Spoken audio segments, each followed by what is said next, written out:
Okay, I think that we can start now. Okay. Okay, and I will start with a presentation of Darren and me.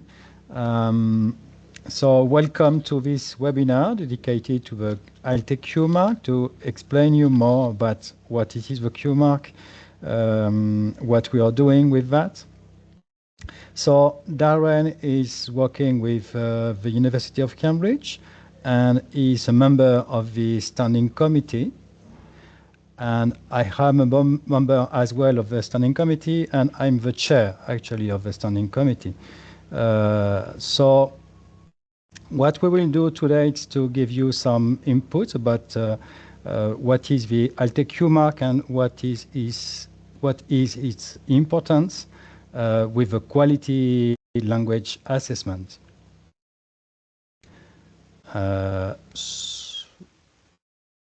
Maybe we can go with the next slide.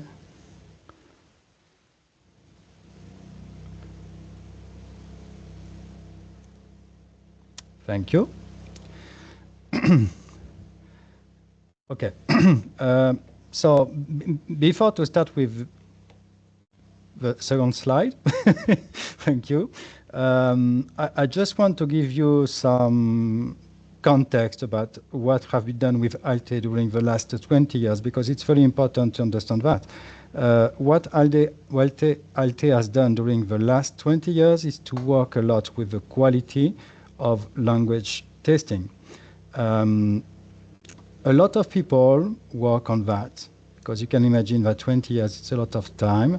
And we have usually two meetings per year where we are dealing with the quality system management and the Q-Mark. This work has been done with the aim of identification of the quality and how to standardize this quality for the recognition of the quality. What we have now, it's a very beautiful mix of institutions of different language tests for many languages, and you have tests with widely languages and for less tested languages. So I think that it's probably what you have to bear in mind. We are dealing with languages with a lot of candidates and languages with not so much candidates. But it's very important to bear in mind that we are promoting the multilingualism in Europe.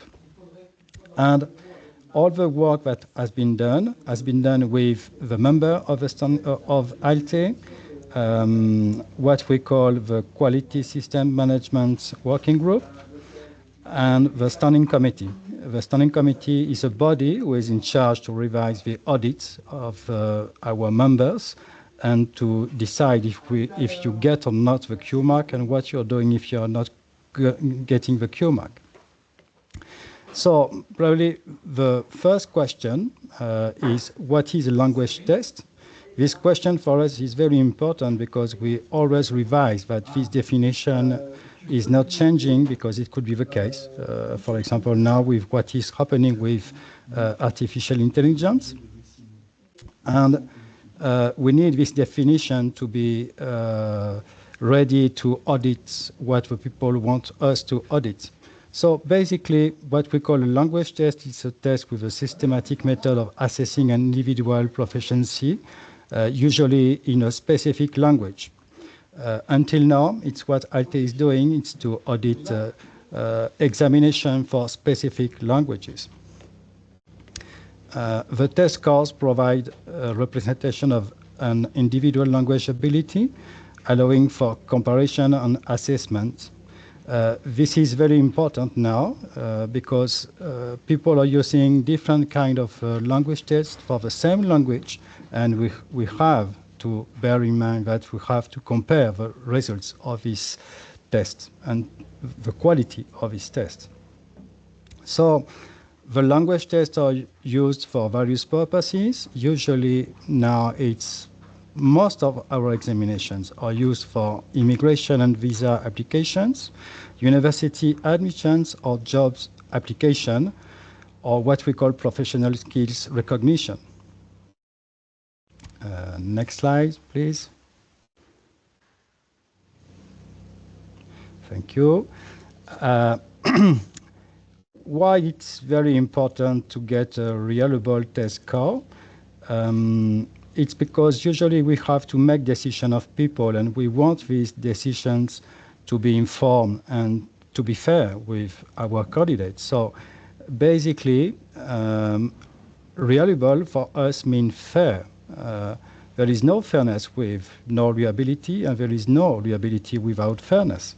And it's really what we are doing. So you have the idea is to give some kind of equal opportunity to the candidates with any kind of examinations for any kind of languages, because we don't want this kind of hierarchy between the languages or between the tests, the language test.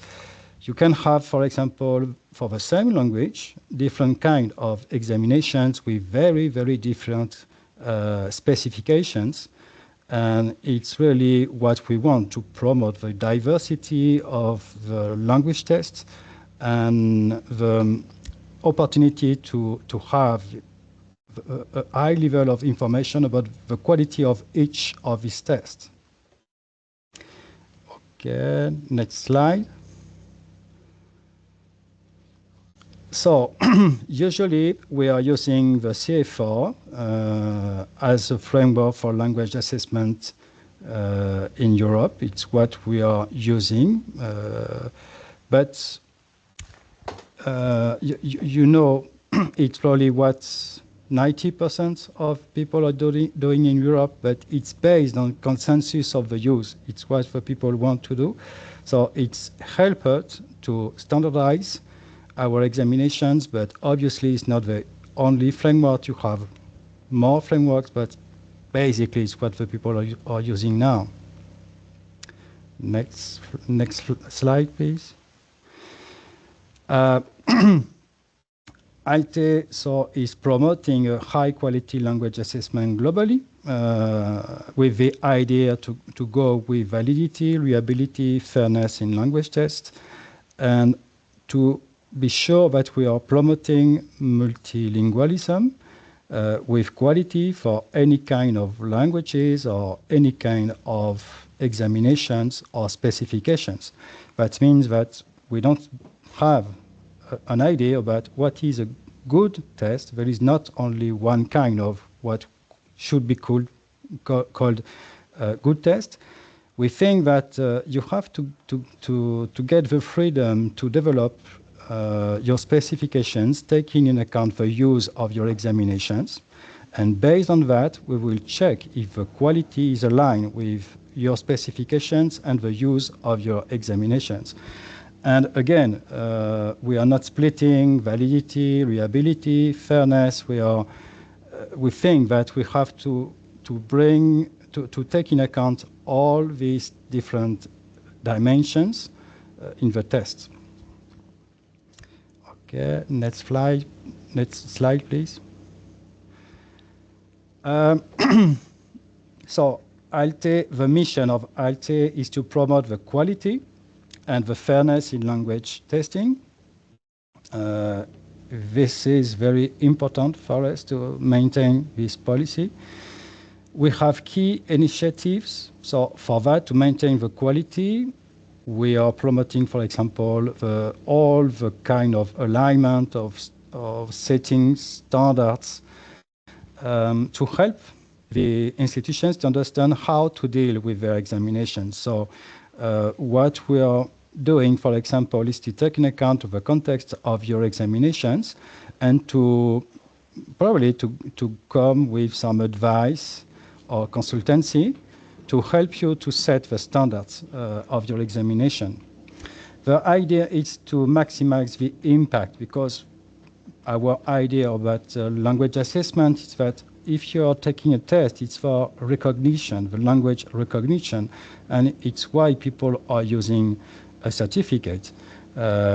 We hope that it's really people are doing with examinations. And we are sustaining diversity. To do that, we have some very concrete steps. So, for example, when people ask us to audit their examinations, what we are doing is to ask them to audit what is their local or national or regional or official language. It means that it's the language spoken by the people around the area. This is very important because when you check how many languages ALTE has audited until now, you could see that it's a wide number of languages, and you have languages like Slovenian, Galician, Basque, or you have Spanish, German, English, French. You have a very good diversity of languages. So the ALTE Q-Mark award the language test with a strict minimum of quality. It's very important to understand this point. ALTE is not saying that your tests are the best test in the market. It's not the idea. The idea is that your test has the level of quality needed to provide a result to the candidates that is fair, reliable, and this is the criteria. ALTE is not saying that these tests are the best test in the market because we don't have any kind of idea about what could be the best test. We don't have no idea about that.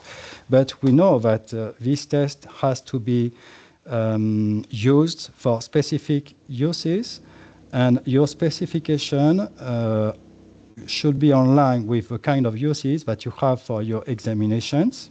And it's really what we want to see. So that's why we are not dealing with the idea about the best standard, but the minimum standard of quality for many criteria.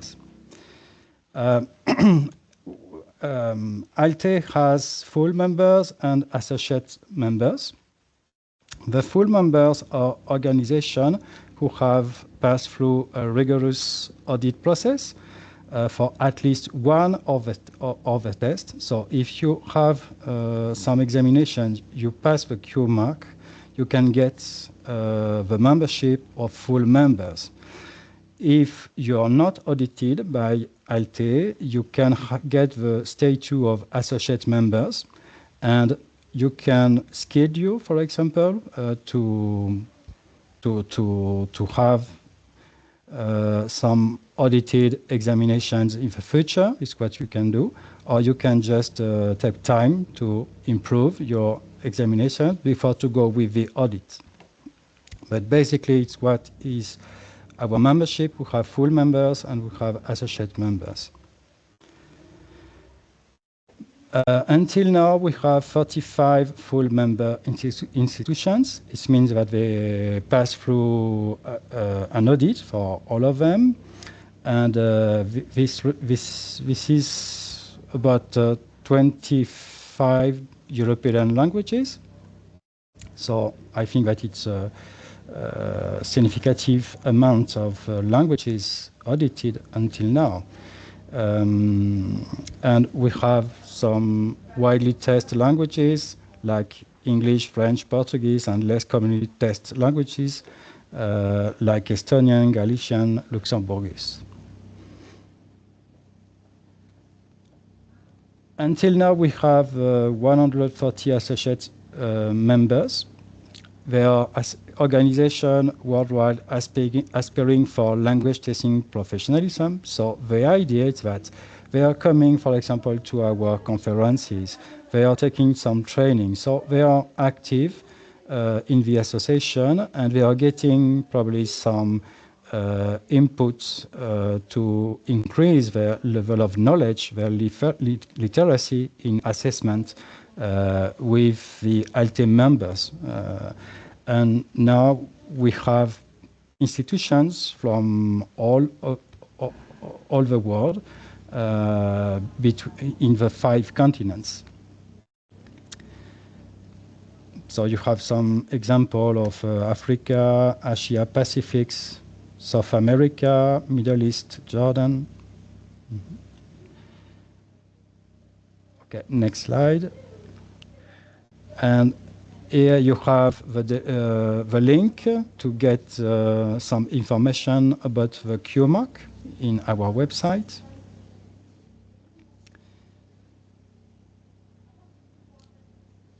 Okay. Right. And I will leave the floor to Darren. Yep. Thank you very much, Vincent. Thank you very much. Hello, everyone. Welcome. So we're now going to step through. Now you've got an understanding of the ALTE as an organization and a bit of a brief background of language testing and assessment and validity. We're now going to step through the Q-Mark, an overview of that, and go for a bit of a deeper dive into the 18 minimum standards. However, we're not going too deep today. If you want more information, you can find it on our website, as Vincent said, so you can see on the screen at the moment, alte.org/setting standards. So go there, have a look, and there's plenty of documents there for you to download and look at.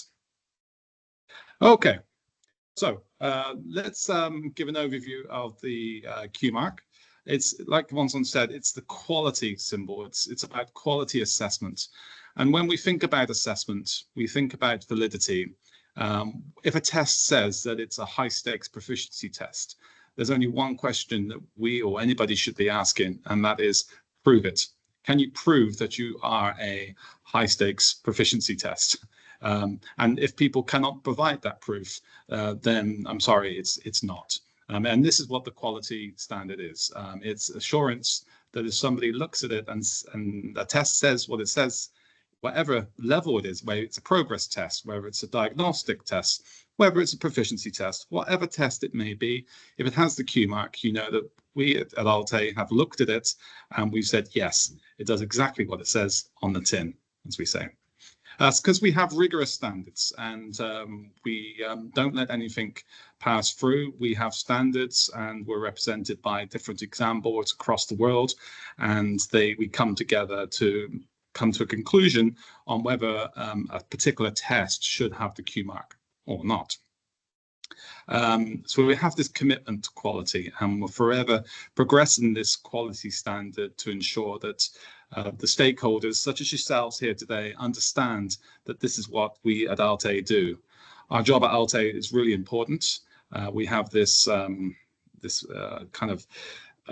this standard that we must adhere to, and it's our responsibility. Okay, enough of me talking. Let's go into the detail now.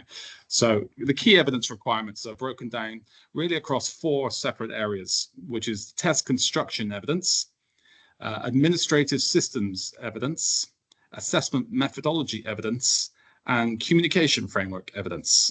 So 4 large areas, and we're going to look at those in more detail now. Now, all of this information you can find on our website. In fact, just to prove myself there, I'm going to show the next slide, which is basically something taken off our website. So you can go there and look at this yourself. But let me step through these quickly, then go into some scenarios. So test construction. If you've got a test, can you describe the purpose of the test and how it's going to be used? Who's the population? Who's the test taker? Do you have this information? Do you know who the people are taking your test? You may have designed the test to do something, but do you know who actually are taking your tests? And if that test use has changed, then obviously that test is not fit for purpose anymore. If that's not potentially not fit for purpose, it might still be, but you need to understand when your population changes. Is it based on some theoretical constructs, such as the communicative approach, or different frameworks which are out there? Which is your construct, your underpinning construct? Do you have evidence of this? Again, every word here is going to be evidence and proof. Do you have this proof? Do you have this evidence? What about the criteria for selecting and training of item writers, judges, consultants, and, for example, standard setting, any kind of step along the way for test development, your assessment managers, anyone really who works with the test. What are their standards? What qualifications do they need to have? Is it a master's degree? Is it 6 weeks training? What is it? And again, back it up with evidence, with proof. They need this because of this. So this is what at ALTE that we're looking for. Parallel examinations, so do look across different exams which are held throughout the year, for example, and make sure that there's stability of marks for content and grade boundaries. That's also very important, of course. And if you're linking something to like the CFR, again, where's your proof? Have you done the standard setting exercise? Where's your alignment proof? Again, proof and evidence of this. Let's see this. Put it on the table and let's have a look, and we will look at it and say, yes, that's enough evidence, or maybe you could add something a little bit more to this to make it more rigorous. Okay, so that's in a nutshell what we call test construction. These are the first 5 of the minimum standards of 18. Next comes administration and logistics. So people sometimes think that when we create a test, the hardest job is actually the creation of the test. Oh, that's simply not the case. Sometimes there's so much work outside of actually creating the test that we sometimes forget about the importance of this. So what about the centers who administer your tests across the world, or in your country, or at your university, whatever the purpose is? Okay. Do you have transparent, established procedures in place? Are they written? Where are they written? Prove it to us, please, if you're going to submit documentation for ALTE. Let's have a look at this evidence, and we can tick that, say, yes, you show this evidence, and we're happy with this. How are your papers delivered? Now, they might be digital, it might be paper-based, but how do they get there? And what about the security of this, of course? This is essential. Examination, administration systems, traceable links. What about if something goes wrong? What happens if there's a leak? What are the procedures? Again, all these kind of questions will be thought about by the standing committee, and we will come back to you to kind of, if you haven't already provided the evidence, to get that evidence from you. Do you have support systems? Do you have a hotline? Do you have web services? Do you have a chat box? Whatever it is that you say that you have, and is it supporting the students that you're testing? So if it's a high stakes proficiency test, you would expect some of the top of the range kind of technology around phone lines and websites and emails and all the kind of technology that you would expect a student to be able to get help, or an exam center, or whoever the stakeholder is. Okay, again, prove that. What about the results and certificates? So we all know that certificates can be forged with like PDFs. So what do you do here? Again, where's the proof that you can verify that the certificate is for that particular person? So do you have photographic evidence matching that certificate to the person who's handing that certificate to a stakeholder who is using that test score? And what about special needs? People with dyslexia, for example, do you have special requirements there that they may need extra time for taking a particular part of the test? Have you thought all of this through? Where's the written evidence of this? And also thinking about stakeholders, but that will come in a moment. But do you then disseminate this to stakeholders in the appropriate way? So that's administration and logistics. Then we've got 2 here now: marking and grading and test analysis. Of course, marking is central to a successful test result. If we've got bad marking by the exam board, then the score is worthless, really. So how accurate is your marking, and how reliable is it? What marking procedures do you go through? If you've got item difficulty, is it calculated with RASH? And then how do you calculate this into a test score? What's the calculation used, etc.? Can you document and explain the reliability for rating? So there's intra-rater reliability, for example. What about speaking and writing?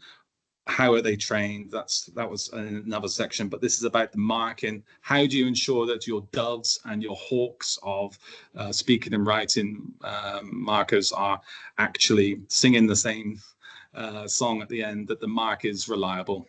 So again, prove to us, please, where's the evidence for this? Next, we come on to test analysis.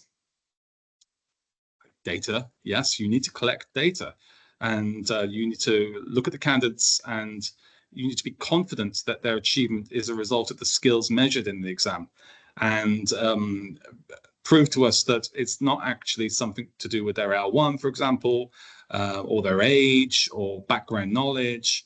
I mean, this is impossible to do completely, but you need to do as much as possible here to prove to us that you're kind of trying to work around this.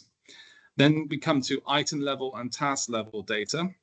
So we talked about like rash and difficulty, discrimination, reliability, errors of measurement. How do you do this? What's the software that you use, and how do you go about putting this together in a process? And what's the outcome? And what measures are in place in case there's an error? Are there double checks? Who finally approves it? All of these things need to be thought about, especially if you're looking at a high stakes test. You could say maybe not at a lower stakes test, but it's still very important, of course, that you have this information and you carry out these procedures. The last four minimum standards are about communication with the stakeholder. Now, stakeholders could be students, could be teachers, could be headmasters, could be principals, could be, I don't know, ministries, could be anybody, in fact, anybody who's going to use the test score. So how do you communicate the results of the exams to the candidates, first of all, and to the exam centres? Is it done clearly? Is it promptly done? There are no delays, and if there are delays, are they informed so they're not left there thinking, where's my result? Why haven't I got it yet? You said within 48 hours, but here we are 3 days later, I still haven't got my result. They should be aware that they get a message saying it's delayed for X reason, for example. Do you provide the information to the stakeholders on the appropriate context, purpose, and use of the exam, on its content and the overall reliability of the results of the exam? I think this is very important for people who use the test score for example, university admissions or for placement on a course or whatever, the immigration, for example. Do you communicate this to them in a way which they understand what the test score is being used, and that it's appropriate and that it's reliable? And finally, when test scores are interpreted in the wrong way and used for a purpose that violates the best interest of test takers, what do you do? What action do you take? And we'll come on to some examples of that in a moment. So, in a brief nutshell, those are the 18 minimum standards. And I think you can appreciate that as an exam board, if you put all of this evidence together, we're talking about a volume of work here almost, of a considerable amount of paperwork to submit to us, because we need to see the evidence and the proof. But that's because examinations, in whatever the language is and for whatever purpose, have to be reliable. They have to be valid. The test scores have to be valid. And we need the stakeholders, the external stakeholders, want to be sure of that. And that's why they use ALTE Q-Mark, because it's a third-party audit which looks at somebody else's exam and says, yes, that has reached the quality standard that we would expect. Okay, let's go on to some examples of the 18 minimum standards. And I'm going to step you through this with some scenario impact consequences if something doesn't happen, because I don't want to talk to you about theory. Let's look at the practical side if something happens. So first of all, let's consider this for one of the test construction issues. The test specs fail to align with intended learning outcomes and assessment objectives. Okay, so an example may say, okay, so what? What's wrong with that? Well, the impact could be, just one of the impacts, is that the test produced unreliable data, inconsistent measurement of language proficiency levels. So that's the impact. The consequences, stakeholders, they lose the confidence in that certification validity and assessment credibility. So they say this test is not very good anymore, and therefore they won't take your test. So this is very important, of course, and which is why one of the reasons why we look in test construction at this. If we look at theoretical construct issues, there are tests out there, and I'm not going to name them today, but there are tests out there that don't align to any theoretical construct. They've just been created. On the face of it, the face validity, it looks good. It looks like a test. It behaves like a test, but actually, is it a test of a particular construct? And that's something that we need to look at. So if the test fails to align with a real world language use, isolated linguistic elements, for example, or over authentic communication skills, you know, if it's not actually doing something which it says it's going to do. I must point out here, though, if the test says that it is going to test grammar points, and that's what it says on the tin, the test, then that's fine. But it must state that. If it says, though, it's a proficiency test and it only tests grammatical points or kind of word selection, for example, what about the communicative approach? And so if it's not linked to anything like this, then we have to question that. And what's the impact? Well, you could think that the language learners develop incomplete competencies, that they don't actually, you know, they can't actually talk. They can't actually do anything with the language skills they got. And there are plenty of language tests out there that do this. It's scary, in fact, that people get to C2, C1 level, and they can hardly talk. Well, how is that possible? Well, because they haven't got the ALTE Q-Mark for the checks, of course. And the reason they haven't got the ALTE Q-Mark is because they don't have the evidence, they don't have the proof, because they're not doing what they're saying they say they're doing. So the consequences is that stakeholders, they make decisions based on this test score, but the test score isn't correct. It's not complete. It's misleading, and it's not actually comparable to some others. You're not comparing apples with apples here. You're comparing apples with pears. So that's unfair for the people that do a good job with exam boards that do a good job. That's unfair for them. Okay, selection and training issues. Now, okay, how hard can it be to ask somebody to write some English language items? I know, I'll pick an English language native speaker and I get them to write some items. It's easy, right? No, it's not, of course. And there are some issues here with that, more than some. There are lots of issues with that. So, but it does happen. So if they don't have training or clear guidelines, and they, you know, for example, test construction and item writer guidelines, what's the impact? Well, can easily be culturally biased for that person who's written the item, and if there are no checks, and actually there might not actually be good items in themselves. So again, the consequences are compromised test validity leads to unfair assessment outcomes. You imagine that if I wrote something that was focused on a particular language group, L1, and they understood it, but then somebody from another language group come in, they wouldn't understand it. And is that fair? No, it's not fair. It's not a good test. But if it is, again, it comes down to if they say they're doing X and they prove they're doing X, that's fine. It's when they say they're doing Y and they don't do Y, they only do X. That's the problem. Parallel examination consistency.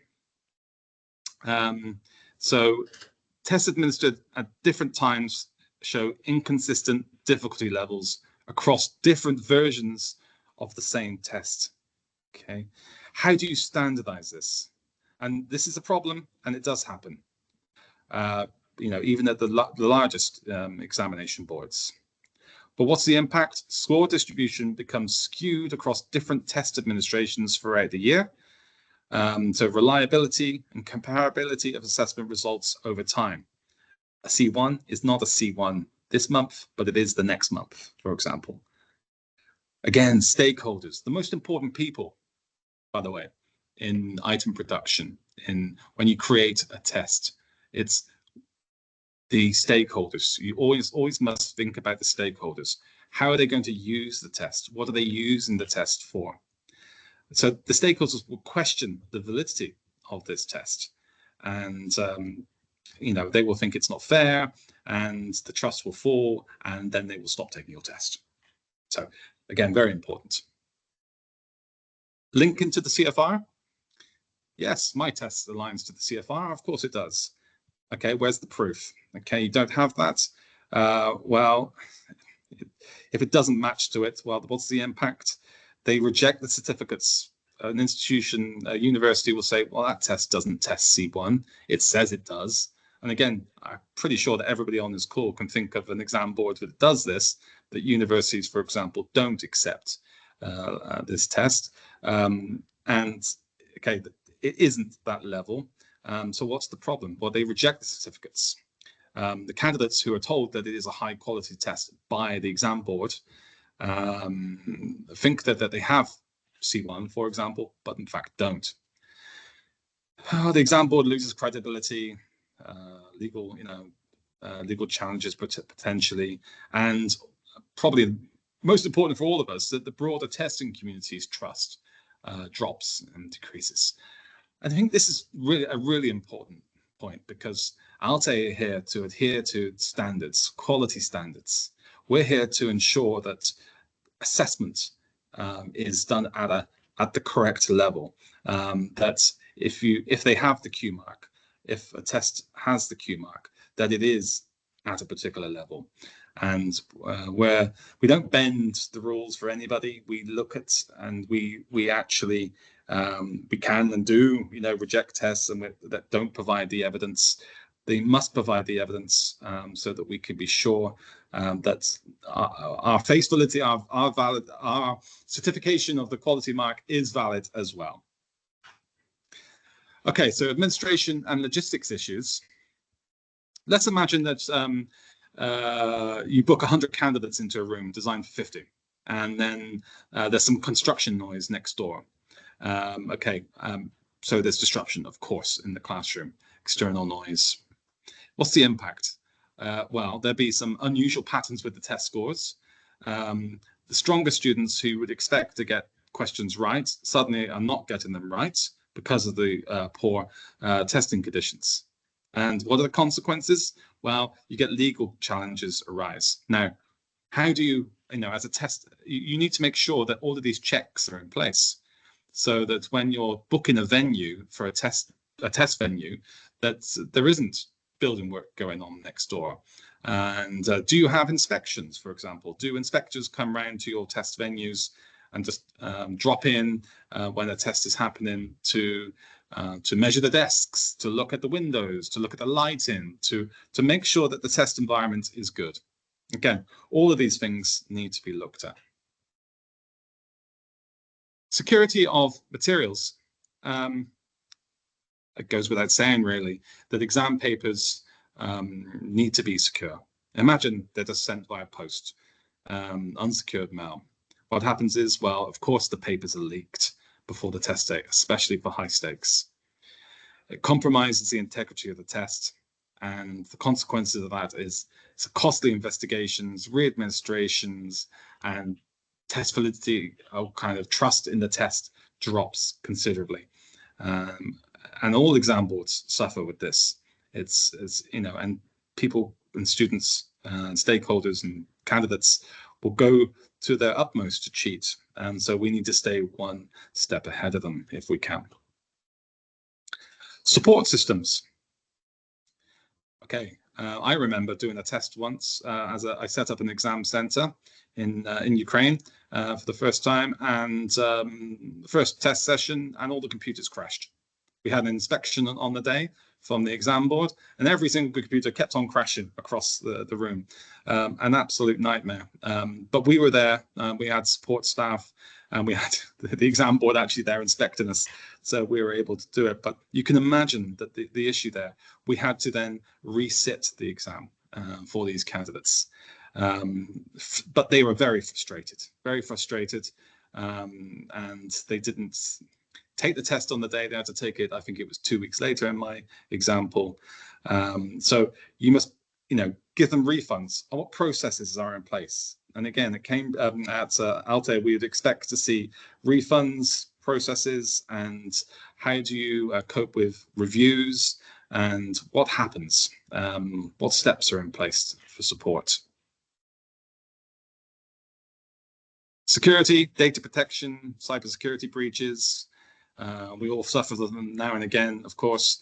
Candidate data and test scores are exposed to cybersecurity. Oh God, what happens then? You know, it's a nightmare scenario because you don't know where the data has gone.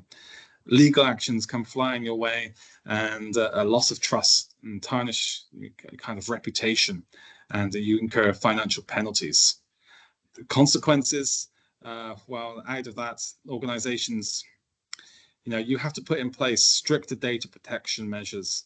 You have to go through multiple servers or server protection. I mean, I'm not an expert on it, I guess, but you need to have security measures in place to protect against this. Again, at ALTE, we would expect to see what your procedures are, especially if you're storing data on a computer. You know, whose computer is it? Where is it located? Who has access? All of these questions, even for the smallest examples, even if you're only testing 20 people a year, who has access to the candidate's data? It's protected by such things as GDPR. How do you adhere to those GDPR protocols, etc., etc.? Again, data we need to find, and we need to you need to give us at ALTE if you want the Q-Mark. If you don't want the Q-Mark, continue. But I think the Q-Mark is important to kind of set the standard. It's saying that this is the level to get to. And although we don't have these examples of what is a good test, as one was saying, this doesn't exist, we do have minimum standards, and these are the ones that must be adhered to. Special needs support, right? Well, also very important. And in this scenario, you can see, what about if a dyslexic student doesn't get a separate room whilst they're doing, let's say, a writing test, and all the other candidates finish, and they're walking around this student with the special needs support, and they're disrupted, and they can't focus, and all sorts of things. So they can't finish the test. The result is a score that doesn't reflect their true ability, of course. So what checks do you have in place as an exam board? You could face legal challenges under disability rights legislation if you don't put protocols in place and procedures in place to make sure that each special needs is catered for, and that you have some guidelines, or especially at high stakes level, you would need to communicate this with stakeholders so that they're aware of what, if I have this, what happens, or if it's not listed, how do I find out this information? Who do I need to contact? Marking grading accuracy. So naturally, if we don't grade and mark accurately, then things go wrong, as we said earlier. So writing sections are scored inconsistently with large differences between the raters, you know, the intra and inter-rater reliability, for example. Double scoring system has implemented, for example, if you had a test which was doing a writing test and you only had one marker, where's the consistency there? If it's, you know, double marking, or you need some kind of a hybrid, which is 2 or 3 markers marking different parts of the test, for example. You know, again, it hits the reliability of the test, and the testing organization gets a bad name. But you do need to then invest in additional rater training if you don't already have that, double scoring systems, etc. You need to improve this. So all of these things, when you're creating a test, when an exam board exists, they need to think about all of these steps. Oops. Yeah, and I think I've just covered that, the rater reliability. Let's move on. So test analysis bias. So do you do diff analysis, for example? So you're looking at scoring disadvantages for candidates from specific linguistic or cultural backgrounds. Do you find that people from Spain suddenly are getting really bad results compared to what they would normally get for this? What's the problem here? What's going on? Is there test analysis bias happening? What are you doing to monitor this? And the impact, if you do have this, of course, is that it raises concerns about fairness. It leads to a reduced test adoption, and it really does question test validity, test score validity. And so the consequences are that you must invest in this diff analysis if you want to have a quality test. You need to revise test items. You need to conduct cultural, sorry, there's double typing of a few words in this, cultural sensitivity reviews, and compensate potentially candidates from previous admissions. So get it right first time with this. And if you notice this post-test analysis happening, then you need to wait before you release the results and make sure that everything is as it should be. If you find this bias happening, then you need to stop and kind of do some remedial action to the test result. Item level analysis, very similar to what we talked about with diff here just then, but it's about if you've got a question which is too easy or it's too hard, what's the impact of this? Well, if it's too easy, the test fails to differentiate between skill levels. So what's the point of having a test where everybody gets the question right? What's the point of that item? Nothing really. And if that happens all the way through the test, that people are just getting A's and 100%, for example, then what does that test tell you? It tells you nothing apart from they are at that level, of course. But you need a test to be a balance between harder and easier questions for particular cohorts of test takers. Okay. Communication with stakeholders. Critical. I mean, this is critical. We do forget this sometimes. We sit in our exam centers and our exam boards, and we forget that there are real people out there that we need to communicate with. So you make a change, but you don't communicate it, for example, to a candidate in advance. What happens? Well, they suddenly think that the test is changed, it's unreliable, and then you have a drop in demand for that service. You need to inform people in advance. They need to know what's going to happen to the test, why it's happening, especially high-stakes tests. If you're changing the construct or the task types, they need to be aware of it in advance. Some exam boards, it takes 5 years for changes to be implemented because of also associated learning material for that test. So you need to think about that well in advance, and communication with stakeholders is vitally important. Now, Vincent at the beginning touched on this, the purpose and use. Okay, so let's say that you use inappropriately use a general English test for academic purposes, general English for academic. Well, what happens is when they go to university, of course, they struggle. Maybe not, but you're not testing them, and the university admissions thinks they got a test score which is for academic purposes, but it's not actually. So actually, if the test use is being changed, you need to clamp down on that, and you need to make sure that actually that this is a test for general English, and make sure that message is drummed home rather than academic English. And if you notice that happening, you as a test take, as an exam board, have the responsibility to go out and put a stop to that, or inform them at least. This is a general English test, not academic. You do know that, don't you? So you can't expect a valid and reliable test score. Okay, test results. Okay, so you've got a 69 in your test. Well done. Well, what does that mean? Nothing. So where's the explanation of this? You need to make sure that people are aware of what it means. People know the CFR now. A lot of people do, but also a lot of people don't, by the way. So what does C1 mean? Oh, wow. It means you can go then to the can-do descriptors, for example, and pull those out and start labeling your results alongside can-do statements. If you don't do that, it causes just miscommunication, misinterpretation of results, and you can face scrutiny, and you just need clearer reporting methods, of course. Okay. So the scenario here is about misuse. A national immigration authority implements language test score as the sole criterion for citizenship eligibility, disregarding other important factors and failing to provide equal access to test preparation resources.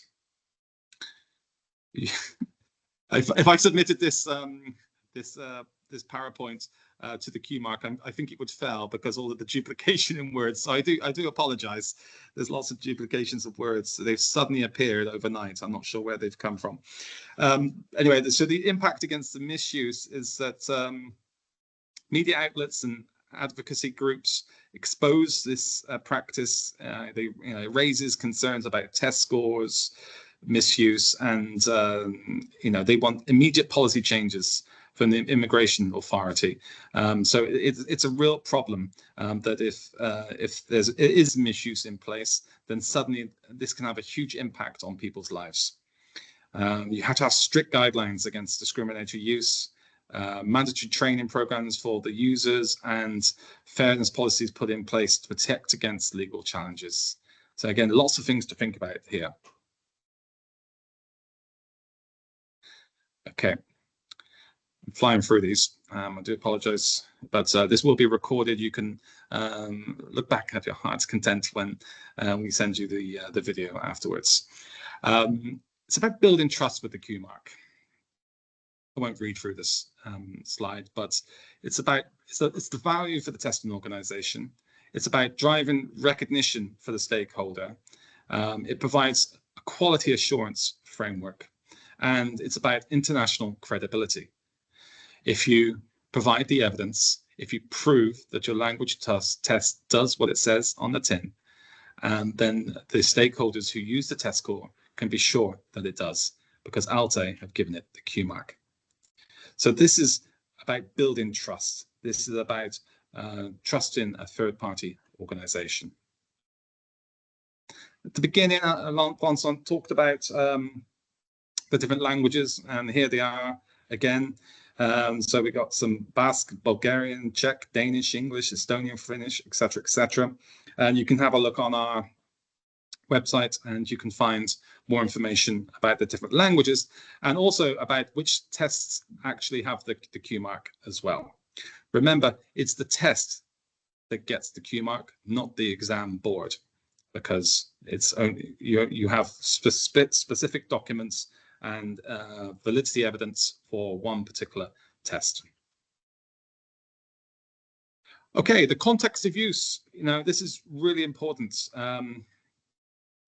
This is about how they're used for immigration purposes, if it's used for diagnostic tests, if it's used for a progress test, if it's used for proficiency tests.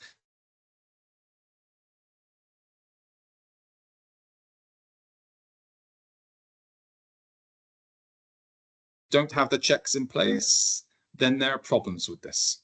Okay, so you need to be clear what the test uses, the context of use, and you need to provide the evidence so that ALTE can look at it, and as a standing committee of various exam boards from across the world, we can come to a decisive decision whether that's enough evidence or not. And we will work closely with you as an exam board. Vincent, are you still there? Would you like to talk about the international conference? Yes. Thank you to show us all these scenarios. I think that it was really needed to understand the different kind of dimensions we are passing through and all what people have to do with the quality of examinations and why the context is very important to be taken in account. Our next international conference will be in Munich. We are really happy to go in Munich. And what we will do during the next international conference is to have, we will speak again about the Q-Mark, but this time we will revise the impact of the Q-Mark. We did this job 10 years ago, and we want to see now where we are, because we know that the ALTE Q-Mark, the impact of the ALTE Q-Mark is growing and growing because you have more and more people asking their examination to be audited by ALTE, and it's probably time to give you some information about how people are using this Q-Mark and what does it mean in 25 to get the Q-Mark and what you can do with that. And I just want to add with the next slide some information about what we are doing with the ALTE Service Unit. To explain you, in the last 20 years, during the first round of 10 years, what we have done is to put a lot of work on standardization and, to put the people in the same room speaking about the reports that we get from our members. And this work has been a huge work. And what we did in the last round of 10 years, it has been really to audit all these examinations. I think that up to now, we are speaking about something like 100 audits that we have managed during the last round of 10 years.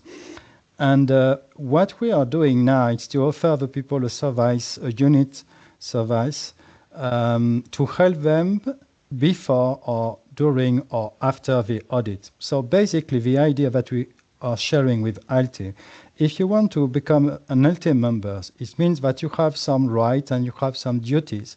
Your duty is to work with the quality of your examinations, and our duty as an association is to help you to bring the right level of quality.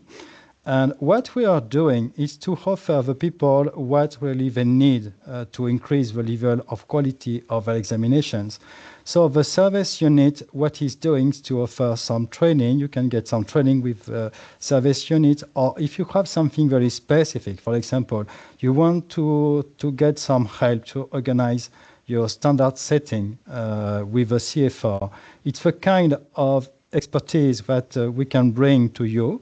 And we are really happy to do that because we know that it's not always easy to get this kind of expertise because it's very specific. So it's really, we think that now it's really an asset to offer this kind of service to our members or to our future members. Okay, and I will leave the floor to Darren. Yeah, okay, so for the last slide, we're going to finish with some questions. But before we get to the questions, so think about your questions, put them into the chats, or you can only put them in the chat actually today. So if you've got some questions, please put them into the chat. But I wanted to round up really by talking about the key takeaways from this webinar. I would like to thank you for attending. I want to go back to basics here about validity. It can be hard to talk about validity sometimes if we go back to the world of MESIC and what it means to have a valid test score. Well, basically, in ALTE, we have the 18 minimum standards, and if you follow the 18 minimum standards and you, as an exam board, provide the evidence and the proof that you are following these kind of, or the procedures that you should be following, which kind of international standards of a particular focus, one of the minimum standards. If you can prove that, then you will potentially get the Q-Mark. So the Q-Mark, it represents excellence in test development, administration, stakeholder communication, and it does ensure fair and reliable language assessment across Europe and the world. And I think I will leave it there and see if we have any questions at all. Yes, we have some questions. We have questions in the Q&A session. In the Q&A session. Yeah. Right. If you want, I can answer the first one about the role should ALTE play in setting policy and quality standard for the responsible use of generative AI.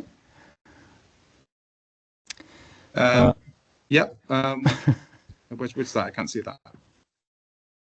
The first question. Yes. Yeah. So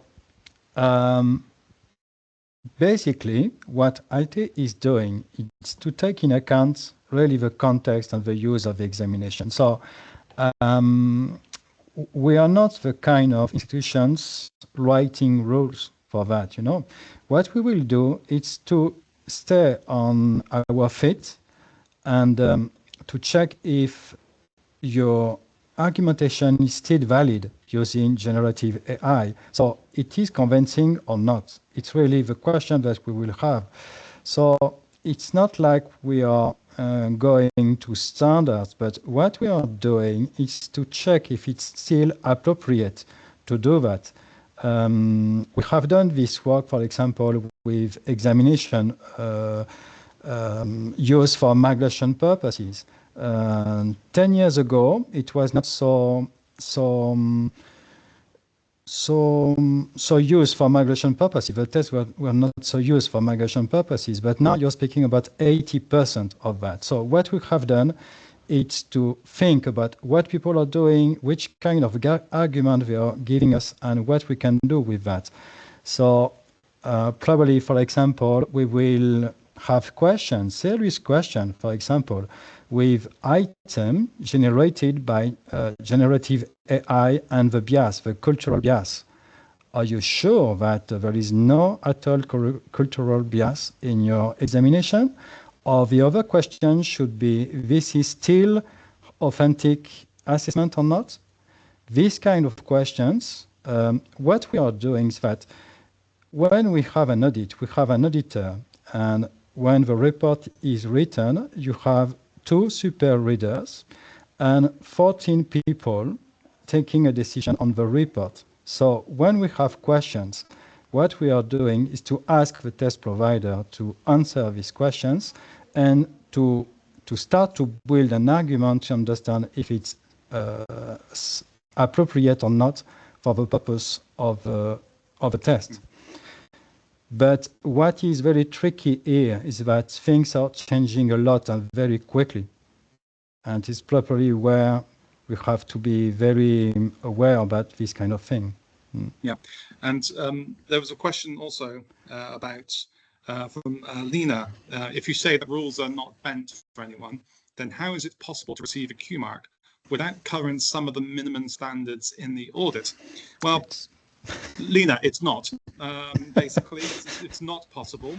We have different, shall we say, grades of passing, if you like, that will get in the Q-Mark, but there can be different approaches. So there can be like a flat out, this is just a reject, or we can have kind of comments about how to improve it, and you have to resubmit, and you need to prove and you need to provide the evidence to the standing committee, otherwise you won't go to the next level. So yes, the audit, you can take an audit with very little detail and data or anything really, but you won't get the Q-Mark, and that's the important thing here.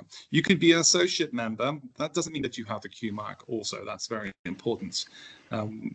Previously, we have had instances of this, that people thought that being an associate member was, okay, I now have the Q-Mark. No, it doesn't mean that. You need to be a full member, which needs to be a full member, you need to have one of your tests rigorously checked and audited for the Q-Mark. So, Lena, no, it's not possible. If you think it has happened, I would like to further discuss this with you and see which test you think this is. Yeah, but good question though. Thank you very much. Gandrud, does ALTE certify tests for learners who are minors under 18? Are there special ethical considerations for this market, particularly as regards MS-18? Yes, of course. Vincent, would you like to talk about MS-18?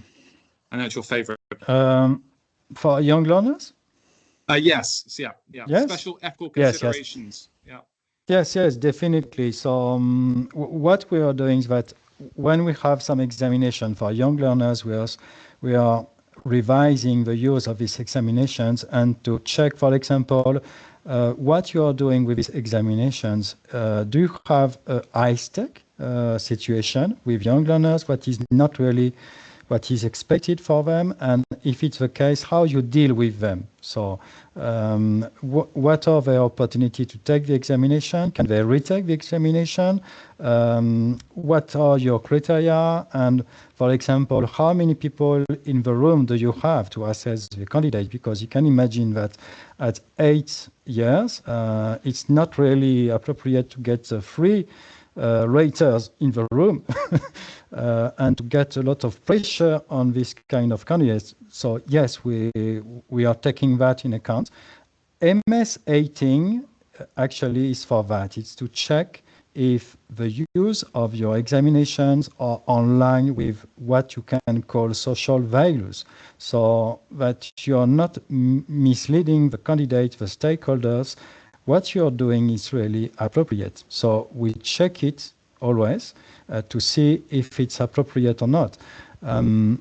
You have this situation with young learners, and with migrants. For migrants, for example, we have to check what people are doing with these kind of examinations. Do you have an access to this examination? Do you have the opportunity to retake your examination? This is a question of pass or fail, or do you get a level? So we revise this kind of things. And for example, with MS 18, what we are doing, because for many test providers in the world, it's not in your hand to make the decision about, for example, the level you're asking for the examinations. And it's not what the test provider is able to do, because it's a policy, it's a public policy. So in that case, this MS, the aim of this MS is to check if you inform properly your authorities about the kind of impact that you can have on candidates. So we know that you're not the one to fix the policy of your country, but you are probably the one to inform the people in charge about any kind of impact that was not expected, and you have to inform them, because most of them, they are politicians, and they are not aware about these things. Yeah, okay, thank you, Vincent. Yeah. So is the Q-Mark, we've got a question from Mohammed here, is the Q-Mark used by mega testing boards like IELTS, TOEFL, Cambridge test? Yes. So both IELTS and Cambridge qualifications, for example, have the Q-Mark, and the YLE, the Young Learner Suite of exams within that. So going back to the previous question about young learners. So yes, it is these large testing organizations, not TOEFL though, but they're welcome if you're on the call to submit an application. Yes, so that is. By the way, Vincent, we had a reply from Lena about which test it was. It's language cert. Language cert test of English. If you see the top question, audit valid until the 19th of February 2029. MS12 not covered by audit. Yes, because it was not appropriate for this audit. It depends about the skills that you have in the examination, for example. So if you don't have productive skills, MS 12 and 11, they are not appropriate for that. So in case you're not dealing with an exam with 4 skills, it could be the case that you have all the MS except one, because it's not appropriate. There is nothing to revise. Yeah, and Lena, I think that kind of you need to put on. Yeah, exactly. So it's kind of you need to, if you say it's only writing and or only reading and listening, then we only look at reading and listening. If you say it's proficiency and then you don't provide this information for MS12, then you're going to get a reject, and you're going to have to resubmit, or we're going to ask you for further documentation.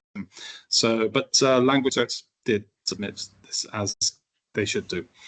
So that's why. So it's not, they didn't, we didn't bend the rules for them at all there for that. Now, we've got an interesting question from Claudio. Isn't there a kind of contradiction when ALTE states that a certification must be linked to a specific language acquisition approach, communicative approach, and at the same time has to align to the CFR, which is not overtly linked to or based on any specific language approach? Yeah, I mean, that's a very deep question, first of all, Claudio. Yes, so thank you very much for that. Glad I had a coffee to answer that one. And Vincent, feel free to join in. No. It's a very good question, because what is happening with the CFR, it's not about a specific approach. It's various approach. It's really universal. But when you're claiming in your examination, for example, that your framework is based on the Bachmann definition of language competency, you have to demonstrate this link. And for example, you have people claiming that their examinations are based on different frameworks. It cannot work. It's just impossible. You have to make a choice, or you are speaking about skills or task, but it's not the same. So in that case, what we will do is to ask the test provider to clarify what they are doing and what is really the construct of the examination. Yeah, I think so, and that's exactly right. And remember that CFR was it's not actually a framework. It's a model more so. It's more used as a guide to language test providers rather than being kind of prescriptive of what you must do. And of course, they don't produce, for example, lexicogrammatical structures for the CFR of what you must produce at each level. Functions, yes, but so it's all very kind of theoretical, but you need to show some connection, and it's up to you as the exam board to show this. Okay, good. We've had a couple of questions around how long it takes to get the Q-Mark. Well, yeah. Let's say 12 months, 1 year, Yes. door to door, start to finish. And that would be an average time, and of course it could be quicker slightly, but it could be extensively longer. It depends on how much evidence you have and whether it's ready to submit and how good the evidence is, whether we have to come back to you to ask for further refinements of that evidence. So yeah, there's a lot hinging on that, but if you've got the quality and you've got the evidence, and we will step you through this, by the way, when you apply for the audit, we will step you through what's required. We'll give you examples, we will help you, and then you'll have an auditor assigned to you. And but it takes about a year. It needs to be ratified in the ALTE standing committee for the Q-Mark, and that only happens five times a year, 6 times a year. So we need to kind of meet. All of us, we're all busy professional experts in assessment. We need to get together, look at your proposal, look at your report, and then give it the green light or not, or ask for refinements on that. So it can take a year, it can take a bit longer. Right. Any further questions? No, I don't think so. I think I've covered them all, have I? Hold on a second. Okay. Hold on. Right. Hold on. I have a question from just look at Turkey about. Why can't I see that? It's in the chat. Okay.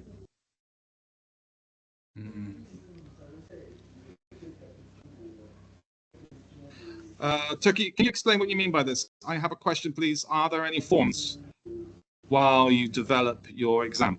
Can you explain what you mean by forms here? And whilst we wait for any further questions.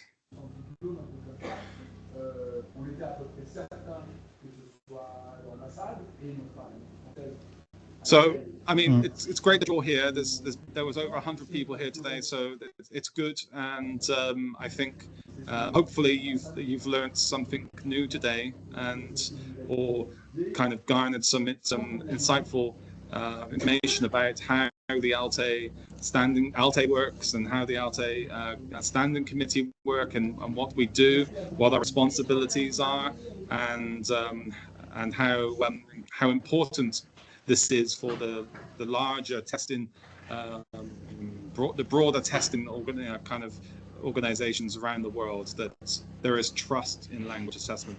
The moment we lose trust in a test score, and that, if that's endemic across many organizations, then people just won't use language testing for high stakes purposes. We need to ensure that the quality is there.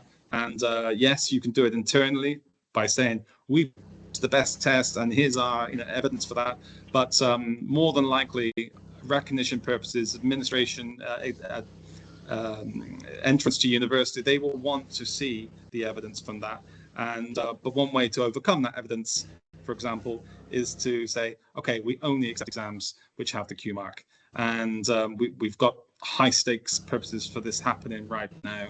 across Europe, where they're saying, okay, this test, any test, no matter what the test board is accepted, but it must have the Q-Mark. And then they don't have to do the work themselves. They don't have to go through all that paperwork. And let's be honest, they don't have the same language assessment literacy levels as maybe the standing committee has to go through this and critique each of the points. So it's a very, very useful tool now, becoming and being used more and more so like this. Right, did we get an answer from what's that? Graham's answered in the chat. Yeah. Great. Right, super. Everything is online. Everything we said today, it's not new. Go online, go onto our website, find out about ALTE, find out about what we do, what's available, and what language tests have the Q-Mark. If you're from an exam board, feel free to reach out to us directly through ALTE. There's an email address there. Reach out to us and someone will contact you and we can have a conversation about next steps. Don't be afraid. We can have an informal conversation. Or in fact, if you've got any questions, you can please reach out to Vincent or myself directly. We will send out some email addresses after this to everyone who attended, so you can contact us if you've got any questions regarding this session. So, Vincent. Thank you, Darren. Yes, thank you, Darren, and thank you, the ALTE Secretariat, because they are the people doing all the job for us. So thank you to all of us. And the next time we will have the opportunity to speak about the Q-Mark, it will be the International Conference of Munich. So I hope to see you there. And many thanks for your very interesting questions. Thank you. Thank you very much. Bye-bye. Bye-bye.